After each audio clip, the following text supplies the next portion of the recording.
OrthoFeet Incorporated is proud to introduce the Biothotic, the revolutionary custom-made orthotic that instantly molds directly to the foot.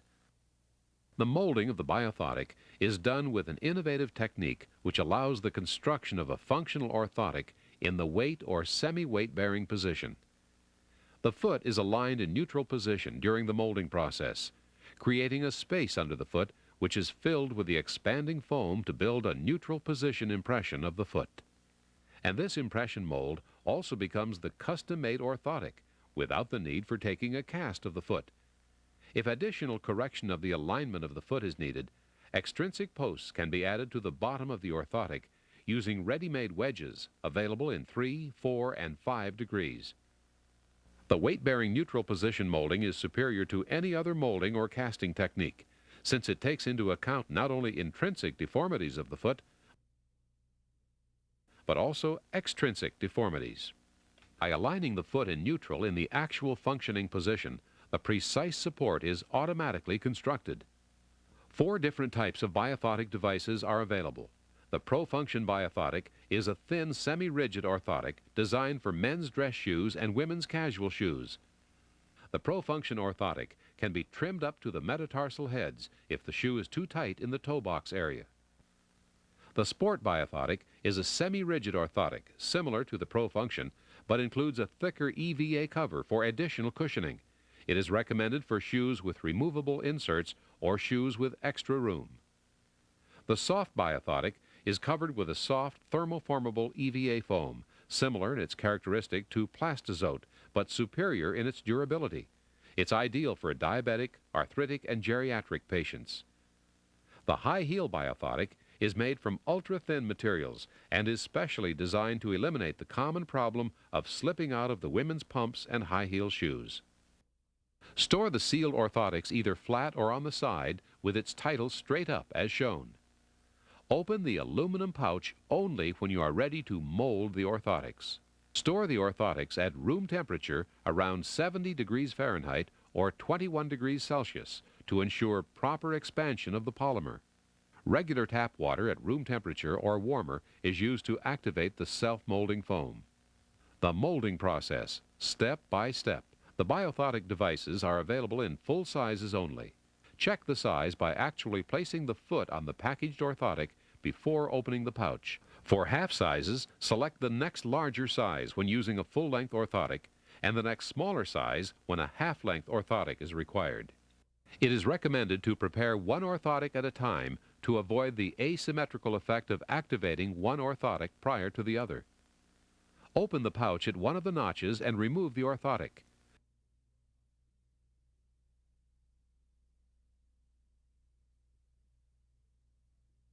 Fit the orthotic inside the shoe and have the patient try it out. If it doesn't fit properly, trim the toe portion in length or width as necessary. For dress shoes, you may need to trim the orthotics to the metatarsal heads if there is not enough room in the toe area. Follow the connecting line between the bottom shell and the top cover.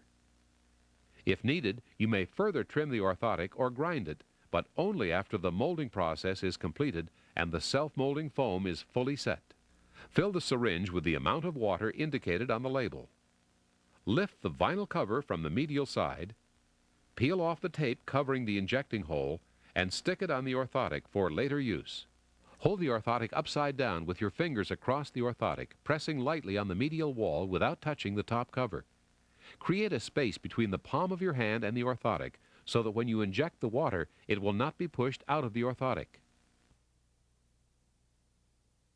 While holding the orthotic in this position, insert the syringe into the hole, pushing it all the way down until the tip is fully inserted inside the orthotic and the syringe's neck touches the bottom of the orthotic. Inject the water firmly while the orthotic is upside down and in a level position. Shake the orthotic while the syringe is still in, sealing the injecting hole. Remove the syringe, cover the hole with the tape, and replace the vinyl cover. Turn over the orthotic and place it on the table. Using the roller, knead the arch and heel portion of the orthotic for 10 seconds. Insert the orthotic into the shoe. Have the patient quickly put the shoe on, tie or buckle it, and immediately walk on the orthotic. A delay might cause the resin to start expanding before the foot is positioned properly on the orthotic. For accommodative orthotics, have the patient walk on the orthotic for 3 minutes. While walking, the orthotic is being molded dynamically to the shape of the foot, and in 3 minutes it sets and keeps its shape permanently. It is important to check the orthotic after 3 minutes, since there is a slight possibility that an air bubble gets trapped in the bladder during the expansion process. If you notice an air bubble, puncture the orthotic with a push pin through the medial wall near the area of the air bubble, and knead vigorously to remove the air bubble. Have the patient walk on the orthotic for at least an additional 2 minutes. The basic molding process is now completed. However, it is possible that a small amount of the polymer is still not fully set. Therefore, it is important that the patient continues to wear the orthotics in the shoe during his or her normal activities for at least an additional hour after the molding process. Before the patient leaves the office, you may remove the vinyl cover and the tape covering the injecting hole from the bottom of the orthotic. The molding process for patients with excessive pronation. Have the patient walk on the orthotic for 30 seconds and then stand for an additional 3 minutes while the foot is aligned in neutral position. This alignment creates more space under the medial aspect of the foot, which is filled by the self-molding foam, constructing the neutral position mold of the foot. If needed, more correction can be added by attaching posts or pads to the bottom of the orthotic. The molding process for patients with excessive supination. Temporarily attach a lateral wedge to the bottom of the shoe at the metatarsal heads area to prevent the foot from over-supinating during the molding process. Then activate the orthotic using the regular molding technique and have the patient walk on the orthotic for 3 minutes. After 3 minutes, remove the wedge from the shoe. If needed, extrinsic posts can be added to the lateral aspect of the orthotic. Extrinsic posts. Extrinsic posts can be added to the bottom of the orthotic to fine-tune the alignment of the foot. The posts are available in 3, 4, and 5 degrees and comprise self-adhesive strips for temporary application. Before attaching the posts, remove the vinyl and the tape from the bottom of the orthotic. When additional correction to the alignment of the foot is needed or the patient complains about excessive pressure on the arch, add first a medial rear foot post under the heel. This will supinate the foot and reduce pressure from the arch area.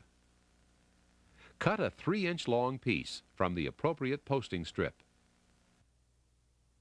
Position it on the heel portion of the orthotic with the adhesive strips facing the orthotic and with the post covering the entire heel area. Trace the contours of the orthotic's heel. Trim the posting strip according to the curved mark. Peel off the liner. And attach the post to the orthotic. If an additional support is needed in the anterior part of the arch, add a 4-foot post. Trim a 1-inch wide piece from the posting strip and place it on the orthotic 1/8 of an inch behind the metatarsal heads. Trim according to the shape of the orthotic. Peel off the paper liners of the self-adhesive tape and position in place. If more support is needed under the middle of the arch, you may use a felt arch pad that comes with adhesive tape. The thickness of the pad can be reduced by peeling off layers of the pad.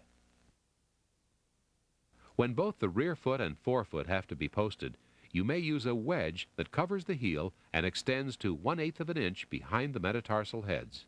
Extrinsic posts for patients with excessive supination. If the excessive supination is mild, use a lateral post cut obliquely at the heel area. The wedge should extend from the distal part of the heel to 1/8 of an inch behind the 5th metatarsal head. In severe cases of supination, the post may extend to the tip of the orthotic or cover the entire lateral aspect of the orthotic. Permanent bonding. To bond the posts permanently, you may use contact cement or a black nylon tape supplied by Orthofeet. For a rear foot post, cut a 1.5-inch wide strip. Remove the paper liner and stretch it over both the medial and lateral walls. For a lateral post, you may use a large piece of tape which covers the entire post. Adjustments. The bottom of the orthotic can be easily ground to eliminate any pressure point or excessive support. The heel portion of the orthotic may be also ground if the heel is lifted out of the shoe. You may also shave the bottom shell of the orthotic using a utility knife to reduce support or extra thickness at the arch or heel area. For metatarsal pain. If the basic orthotic device does not eliminate the pain, attach a pad behind the painful area to relieve pressure from the metatarsal heads. The felt arch pads with the self-adhesive are recommended. If needed, the thickness of the pad can be reduced by peeling off layers from the pad. Another option, grind or cut the bottom of the forefoot extension under the painful area. Heel lifts. Heel lifts, which are available in 1/8 of an inch or 1/4 of an inch, may be added to the bottom of the orthotic to balance out cases of leg length discrepancies for equinus feet and for patients with Achilles pain. Heel spur. To reduce the pressure under a spur, a 3/4 inch round pad, 1/4 of an inch thick, can be attached to the bottom of the foot directly under the sensitive spot prior to the molding process. By allowing more foam to construct around the pad, an indentation will be created in the orthotic. Additionally, a hole in the bottom of the shell of about 1 inch in diameter can be created by cutting just the bottom shell material using a sharp knife or a scalpel. For more information, call Orthofeet Incorporated, 152A Veterans Drive, Northvale, New Jersey, 07647. Telephone 800-524-2845. Area 201-767-6224. Fax 201-767-6748.